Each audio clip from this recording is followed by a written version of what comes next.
O Evangelho como me foi revelado por Maria Valtorta, capítulo 300.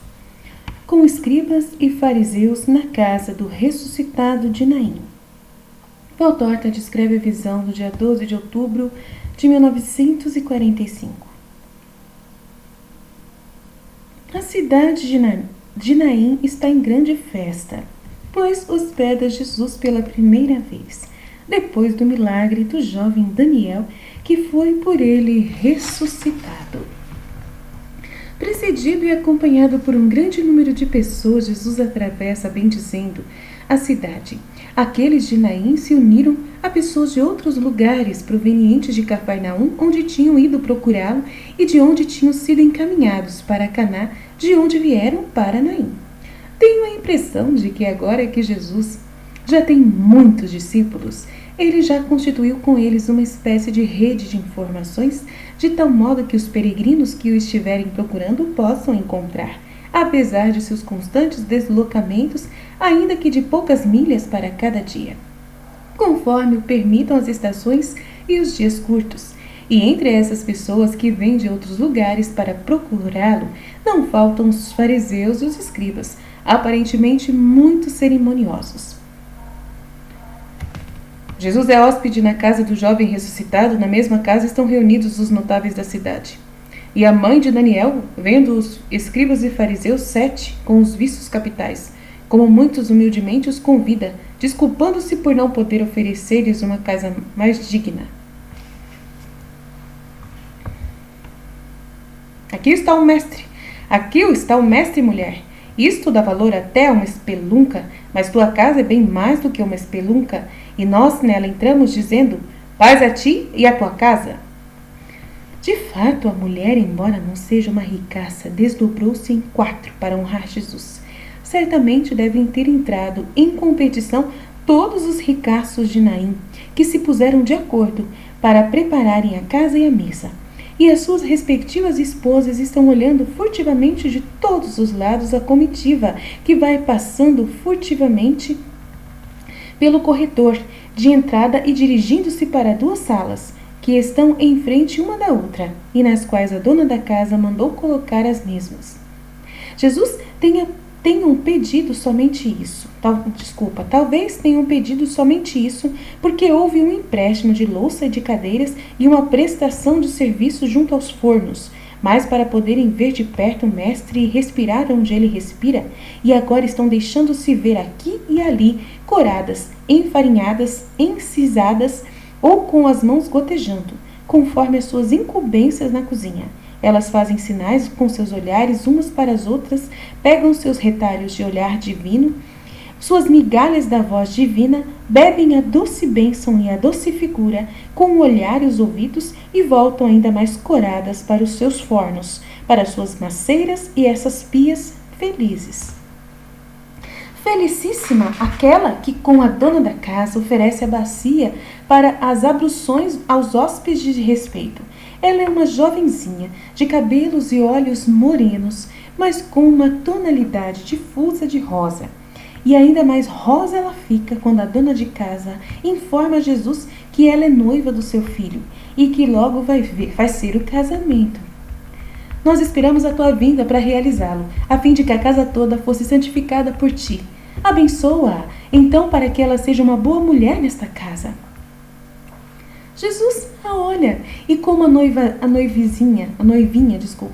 noivinha já se inclina, lhe impõe as mãos, dizendo: refloresçam em ti as virtudes de Sara, Rebeca e Raquel, e de ti sejam gerados verdadeiros filhos de Deus, para a sua glória e para a alegria desta casa. Já Jesus e os notáveis todos se purificaram e entram na sala do banquete com o jovem dono da casa, enquanto os apóstolos, com outros homens de Naim menos influentes, entram na sala da frente, e o banquete começa. Pelas conversas, entendo que antes que tivesse início a visão, Jesus havia pregado e curado em Naim. Mas os fariseus e os escribas pouco se detêm sobre isso. Enquanto estão enchendo de perguntas os que são de Naim para saber os pormenores da doença de que havia morrido Daniel, e quantas horas eram decorridas desde a hora da morte até a hora de sua ressurreição. E se ele tinha sido completamente embalsamado, e etc, e etc.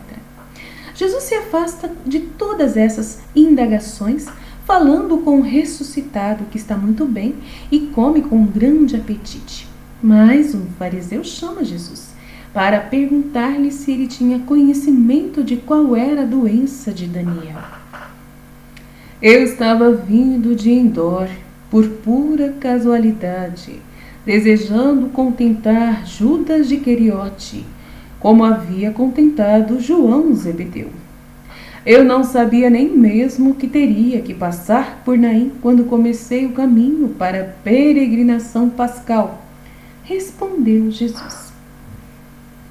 Então não tinha sido de propósito para Endor? Pergunta espantado um escriba. Não, eu não tinha. Então a menor vontade de ir para lá. Então como é que foste? Eu já disse, porque Judas de Simão queria ir. E por que este capricho? Para ver a gruta da maga. Talvez tu lhe tivesses falado. Não, eu não tinha motivo. Eu quero dizer, talvez explicaste junto com aquele episódio outros sortilégios para fazer a iniciação dos teus discípulos em quê? Para iniciar na santidade não é preciso fazer peregrinações. Uma cela e uma pradaria deserta, um pico de montanha, uma casa solitária servem do mesmo modo. Basta que em quem ensina haja austeridade e santidade, e em quem ouve a vontade de santificar-se. É isto que eu ensino, e não outra coisa. Mas os milagres que agora fazem esses teus discípulos não são mais do que prodígios e vontade de Deus, somente isso. E quanto mais santos eles se tornarem, mais milagres farão. Com a oração, o sacrifício e a obediência deles a Deus, não com outras coisas. Tem certeza disso? Pergunta um escriba, segurando o queixo com a mão e medindo Jesus de alto a baixo com o seu olhar. E o tom com que ele fala é discretamente irônico e até compassivo. Estas são as armas que eu dei a eles, e estas as doutrinas. Portanto, se entre eles, e são muitos, houver algum que se corromperá com práticas indignas por soberba ou outros motivos, não será de mim que eles terão recebido este conselho. Eu posso rezar para ver se redimo o culpado. Posso impor-me a mim mesmo duras penitências expiatórias para obter de Deus os auxílios, especialmente com as luzes de sua sabedoria, para que se veja o erro. Eu posso jogar-me aos seus pés para suplicar-lhe, com todo o meu amor de irmão, mestre e amigo, a fim de que deixe a culpa. Nem eu pensaria estar me aviltando, se rebaixando ao fazer isso, porque o preço de uma alma é tão grande que vale a pena sofrer todas as humilhações para conquistá-la. Mais do que isso não posso fazer. E se não obstante a culpa continuar, o pranto e o sangue escorrerão dos meus olhos e de meu coração de mestre e amigo, traído e incompreendido. Que doçura e que tristeza na voz, no aspecto de Jesus. Escribas e fariseus olham-se uns aos outros, fazem uma troca de olhares, mas não dizem mais nada sobre o assunto. Interrogam o jovem Daniel se ele se recorda o que é morte. Que sentiu ao voltar à vida? O que viu naquele intervalo entre a morte e a vida? Eu sei que estava gravemente doente, ele disse, e que passei pela agonia. É uma coisa terrível. Não me faças pensar nela novamente. E, no entanto, virá o dia em que de novo passarei por ela, mestre. E, aterrorizado, olha para ele, empalidecendo ao pensar em ter que morrer de novo. Jesus o conforta com doçura, dizendo: a morte é por si mesma uma expiação. Tu, morrendo 2 vezes, ficarás completamente limpo das manchas e gozarás imediatamente do céu. Mas que este pensamento te faça viver como santo, de modo que haja em ti somente culpas involuntárias e veniais. Aí os fariseus voltam a atacar. Mas que foi que sentiste ao voltar-te à vida? Nada, eu encontrei-me vivo e são, como se tivesse despertado de um sono longo e pesado. Não te lembras de teres morrido? Eu me lembrava de que tinha estado muito doente, tendo chegado à agonia e basta. E que lembranças tens do outro mundo? Nenhuma, não tenho nada, é um buraco negro, um espaço vazio em minha vida, nada. Então para ti não existem limbo, purgatório nem inferno? Quem é que diz que não existem? Certamente eles existem, mas eu não me recordo deles. Mas tu tens certeza de teres estado morto? Neste ponto reagem violentamente todos os habitantes de Naim. Se ele estava morto? Que quereis mais do que isso? Quando o colocamos no caixão, o corpo dele já estava começando a cheirar mal. E então? Com todos aqueles bálsamos e aquelas faixas, até um gigante estaria morto. Mas tu te lembras de ter estado morto? Eles perguntam. Eu já disse que não. O jovem começa a impacientar-se e acrescenta. Que estás querendo concluir com lúgubres discursos? Que cidade inteira estivesse fingindo ao dizer que eu estava morto, inclusive minha mãe e minha noiva, que estava ao lado de minha cama quase morta de tristeza, e eu tendo sido enfaixado e embalsamado sem que nada daquilo fosse verdade?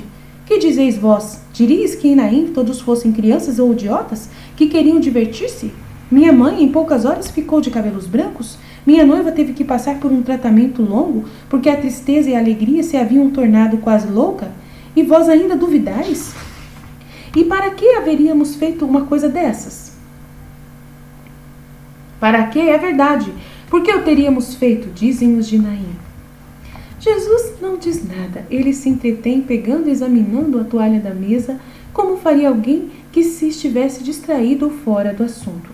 Os fariseus não sabem mais o que dizer, mas Jesus de repente abre a boca, quando a conversação terminou e o assunto ficou esgotado, e diz: a razão é o seguinte, esses aí, e mostra os fariseus e os escribas, querem dizer que a tua ressurreição não foi nada mais do que um plano combinado e bem feito para aumentar a estima que as multidões já sentem por mim.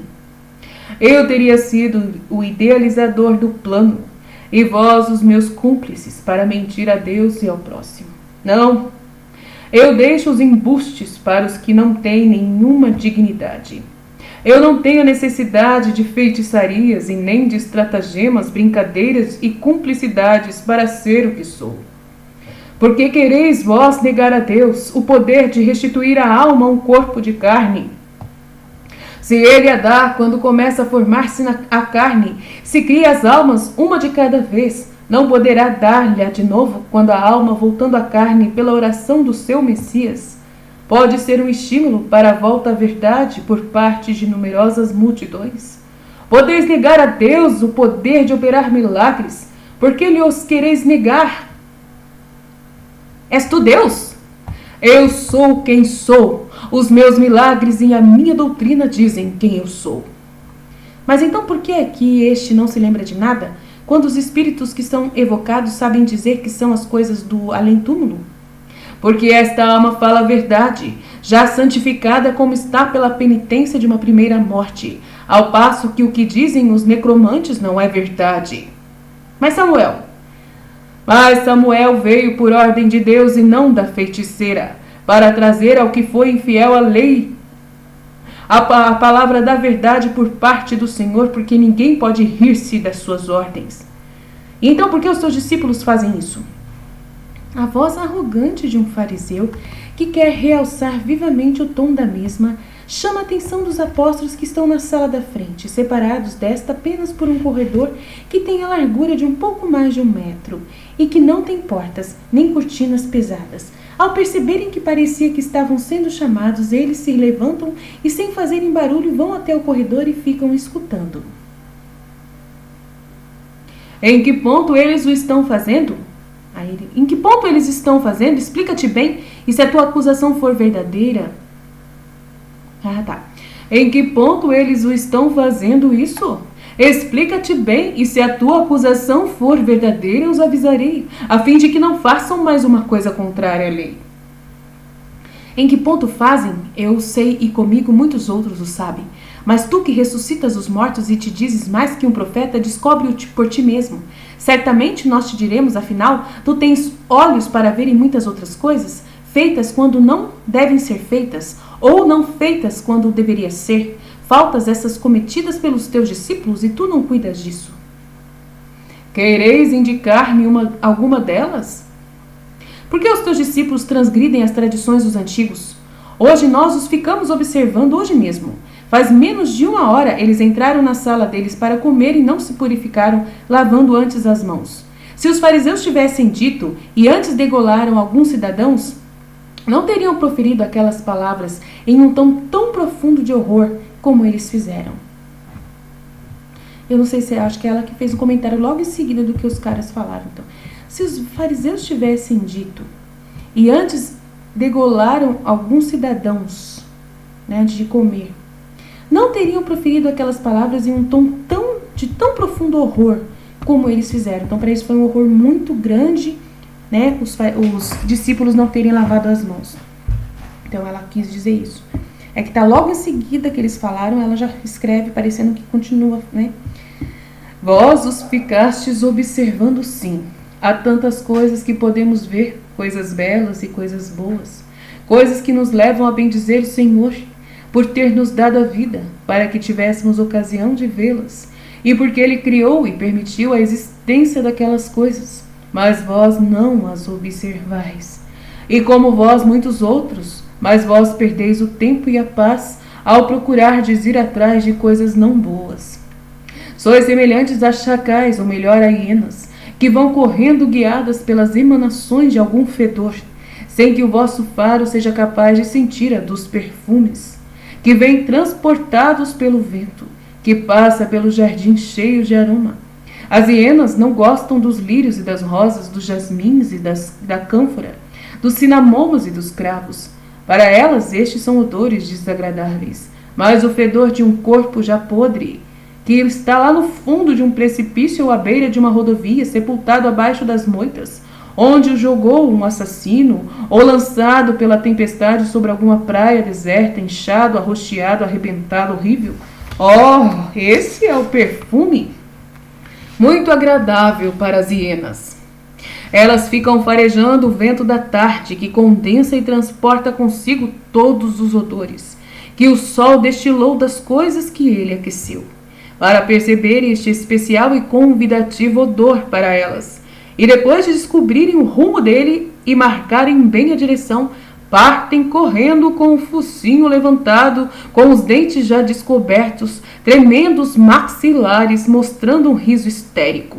Lá se vão para o lugar onde está a carniça podre. E o cadáver, seja ele de homem ou de algum quadrúpede, de alguma cobra esmagada pelo camponês ou de alguma fuinha morta pela caseira, ou mesmo que seja um simples rato, ou como isso lhes agrada, e naquele fedor que está fermentando é que elas mergulham os dentes e comem o seu jantar, lambendo depois os seus beiços. Há homens que se santificam cada dia? Isso não é coisa de interesse. Mas se um só homem faz algum mal, ou se mais de um deixa de cumprir não um mandamento divino, mas uma prática humana, chamai-a. Se quiserdes tradição, preceito, mas é sempre uma coisa humana. Eis que então se vai observá-lo. Vai-se também atrás de alguém que é suspeito, só para se divertir com isso, ou ver-se que a suspeita é realidade. Então respondei-me vós, que até aqui que viestes, não por amor, nem por fé, não por honestidade, mas com uma intenção maldosa.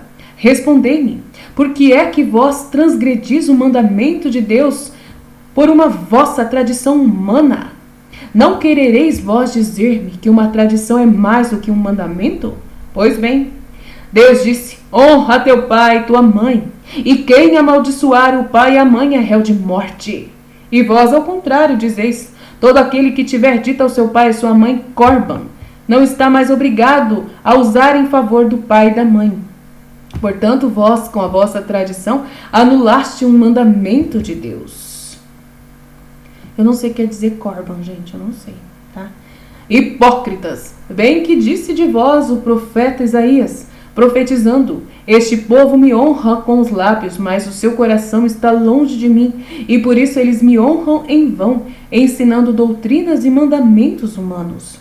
Vós, enquanto vos descuidais dos preceitos de Deus, ficais com as vossas tradições dos homens, com as vossas lavaduras de ânforas e cálices, de pratos e das mãos, e tantas outras coisas semelhantes, coisas humanas.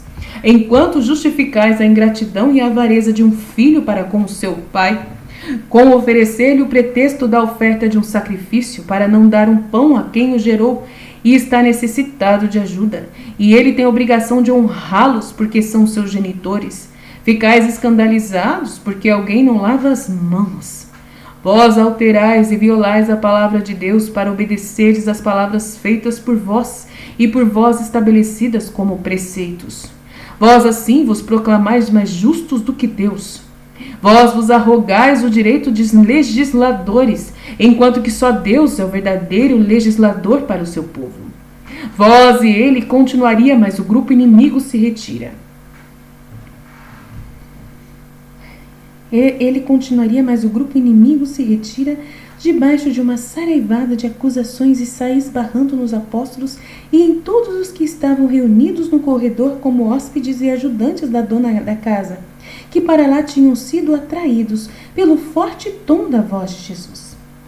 Jesus, que se havia posto em pé, torna a sentar-se, fazendo sinal aos presentes para que entrem todos para onde ele está, e lhe diz: escutai-me todos e entendei bem a verdade. Esta verdade. Não há nada fora do homem que, entrando nele, possa contaminá-lo.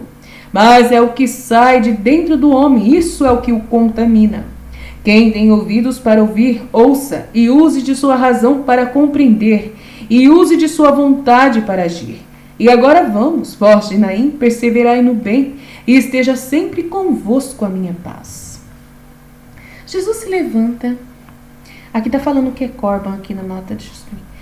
Disse em Êxodo 20, 12, 21, 17, Levítico 29, Deuteronômio 5, 16. Corban é um termo hebraico para o que foi oferecido no templo.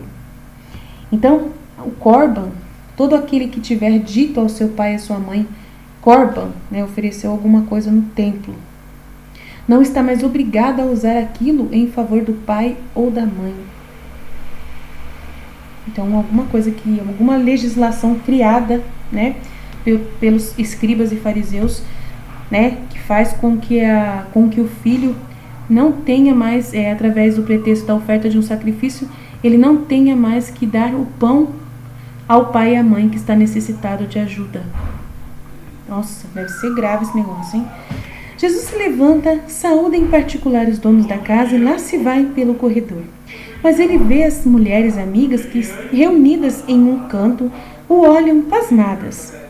E vai diretamente a elas dizendo-lhes: paz a vós também, que o céu vos pague por me terdes assistido com amor e que não me deixou ter saudade da mesa de minha mãe.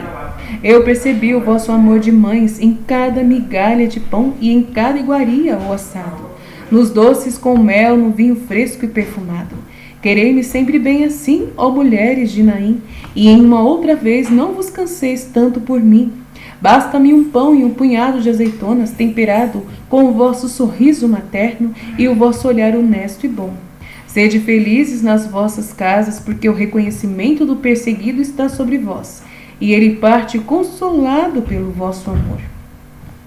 As mulheres felizes, mas assim mesmo, chorando, estão todas de joelhos, e ele, ao passar, toca levemente nos cabelos brancos ou pretos de cada uma, como a abençoá-las. Depois sai e retoma o caminho.